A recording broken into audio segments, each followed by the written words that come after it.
mystery illness, the media said many things. They said, "This is how it all started," and then offered theories of train wrecks and toxic spills, black mold in the classrooms, witchcraft in the woods. They said, "There is no end in sight," and talked about the diagnosis, conversion disorder, and mass psychogenic illness, but always with a disbelieving tone, their faces floating on the television screen, disembodied heads in small side-by-side boxes. On other shows, the girls sat on sofas beside their mothers, answering questions and twitching more violently the more they spoke. "I know my daughter," Thera's mother said. "She's a normal, happy girl. There must be something physically wrong with her." The mothers insisted, and the girls all agreed. A refrain emerged. They wanted the world to know they weren't crazy. "Before this," Thera stuttered, arms flailing as she started to speak, "I was fine." As she convulsed, the other girls began to as well, their movements picking up until the couch was rocked by the violence of their bodies. We weren't afraid of them, though the nation was. In the years approaching my mother's death, she and I were fixated on these girls. We talked about every unfolding aspect of their story, hours on the phone about their lives, about our lives, about how our histories were entwined, about how we were implicated, how this mystery illness was part of a system of symbolism, one older than us, older than Jell-O, consumerism, and America itself, one older even than witchcraft, one as old as men and women and words. This illness and its attendant metaphors, my mother told me, were what she'd been trying to write about all these years.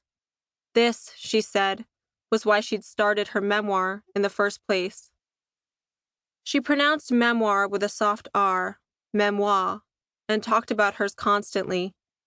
In fact, the book, almost as old as I was, sometimes seemed to me like my mother's second child, and I resented her flourished memoir for all the years she spent writing it, all the years she spent away from me. But until I got older, I never thought of her book the way she did, as a spell she wrote to stop her family curse and save herself. Her writing would reclaim her life story, she believed, and the story of her mother before her. Her writing would become a counter-curse. We come from Jell-O. It is our birthright, bought by my mother's great-great-uncle by marriage for $450 in 1899 and sold 26 years later for $67 million. Jell-O money paid my mother's health insurance. It many times bought my ticket to her bedside in the cancer ward at Mount Sinai, where in the winter of 2015 we watched the girls of Leroy, searching for glimpses of ourselves. Even so, my mother rarely ate the stuff. She saw Jell-O as an effigy of a curse she longed to escape. An apron, a kitchen, and long hours spent molding the perfect dessert had always seemed a cage to her, and she dreamed of freedom, art and travel, music and self-expression, a life sung loudly and lived without fear. But, sick as she was that winter, Jell-O was all she could keep down. "Who would have thought?" she whispered one night as I was feeding her. I pretended not to hear.